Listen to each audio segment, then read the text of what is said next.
Hello dear students, I am your teacher. Welcome to my channel Mr. Sir. Before starting the video, I will request you to please subscribe my channel and press the bell icon for latest notification of my video. So let's start the video. Today we read nutrient in plants. So let's start the topic. Content of part 1. This is the part 1 of this chapter. In this content we read introduction, modes of nutrient, photosynthesis and condition required for photosynthesis. Introduction. All living organisms need food to survive. Food provides the essential nutrients, carbohydrates, fats, proteins, vitamins and minerals that are required by the body of the organism to perform various life activities. मतलब हर एक जीवित जीव जंतु को food बहुत ज़रूरी है अपने जीवन में सरवाइव करने के लिए। फूड हमें ज़रूरतमंद न्यूट्रिएंट देता है जैसे कि कार्बोहाइड्रेट्स, फैट्स, प्रोटीन, विटामिन्स और मिनरल्स जो कि हमारी बॉडी को बहुत ज़रूरत है हमारे लाइफ एक्टिविटीज़ करने के लिए। So let's go to another topic, modes of nutrient. There are two modes of nutrient, autotrophic और heterotrophic. So firstly we define autotrophic. So let's go to autotrophic. Autotrophic mode of nutrient. The word auto means self and trophos means nutrient. Thus autotrophic means self-nutrient. The mode of nutrient in which the organism makes its food itself from simple inorganic substances is called autotrophic nutrient.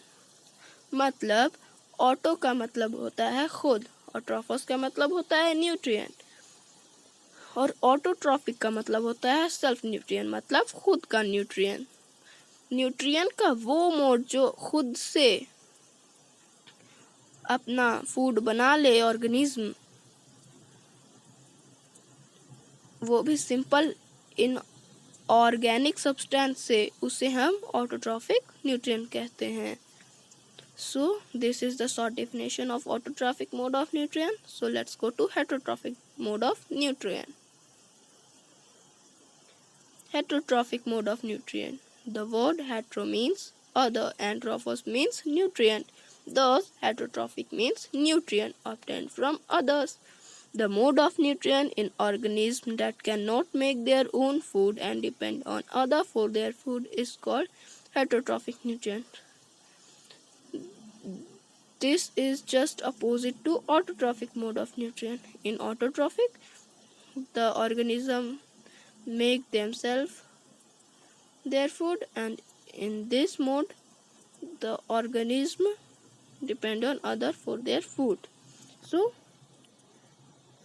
इसका मतलब hetero का मतलब होता है दूसरा और ट्रोपोस का मतलब होता है न्यूट्रिएंट और हेटरोट्रॉफिक का मतलब होता है न्यूट्रिएंट ऑब्टेन्ड फ्रॉम अदर्स। वो न्यूट्रिएंट जो कि दूसरों से प्राप्त हो उसे हम कहते हैं हेटरोट्रॉफिक।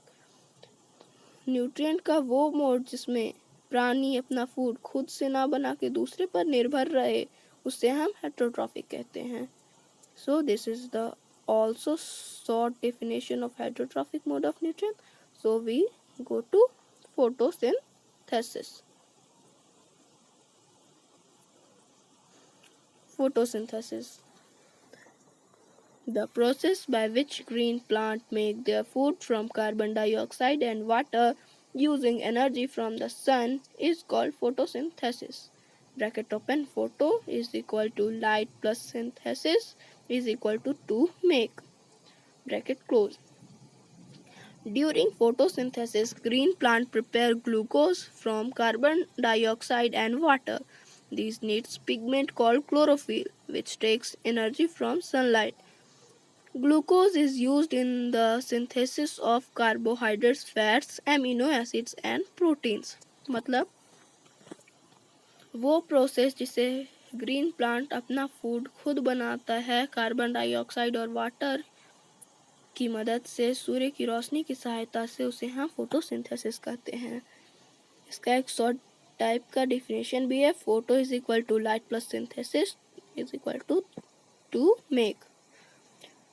फोटोसिंथेसिस के दौरान जब हरा प्लांट ग्लूकोज बनाता है कार्बन डाइऑक्साइड और वाटर से, तो वो एक नीड को जन्म देता है जिसका नाम होता है क्लोरोफिल, जो कि सूर्य की रोशनी को लेता है।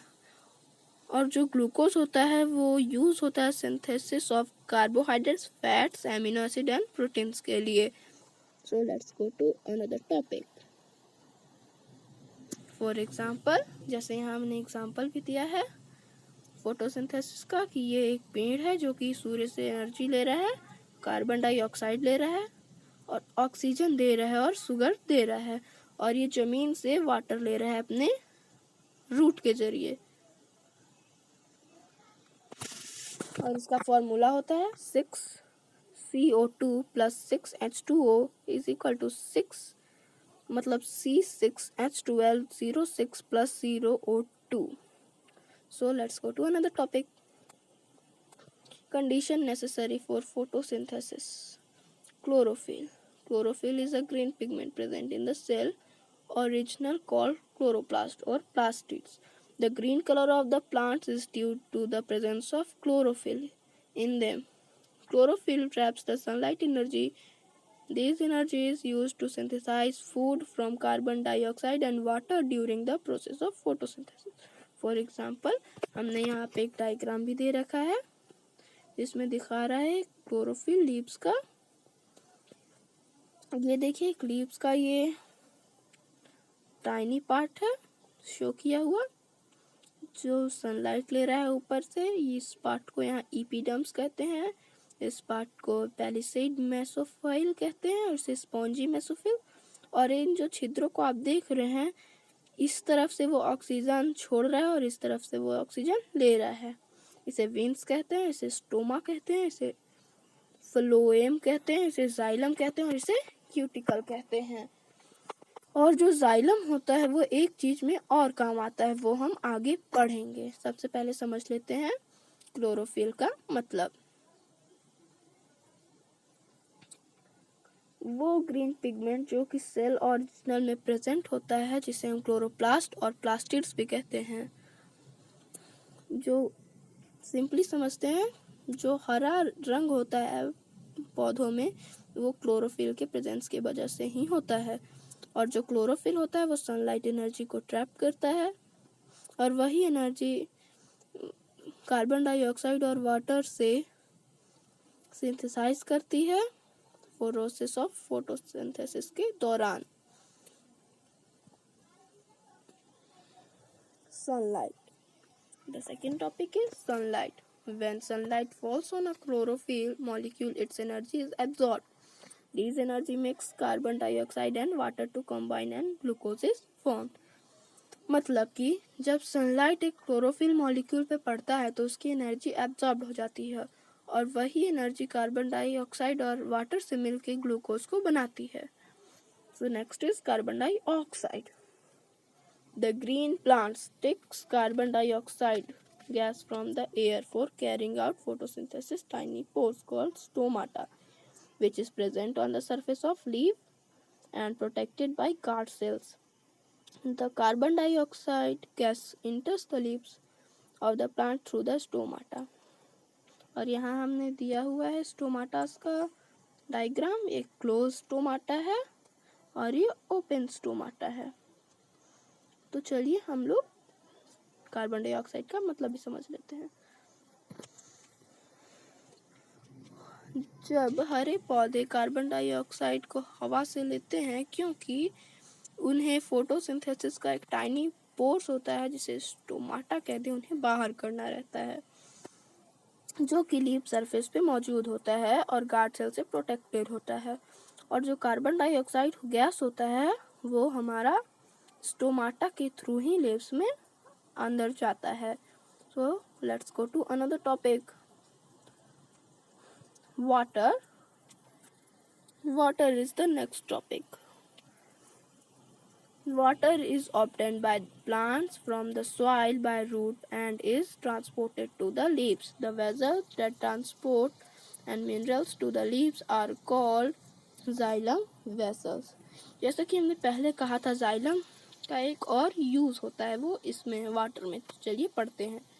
जो वाटर होता है वो प्लांट लेता है सॉइल से, रूट की मदद से, और अपने पूरे पत्तों में सप्लाई कर देता है। और वो वेजल जो कि वाटर को और मिनरल को लीव्स में सप्लाई करता है उसे हम जाइलम वेसल्स कहते हैं। सो आज के लिए इतना ही। Thank you. अगला पार्ट भी जल्दी ही आएगा। So good bye.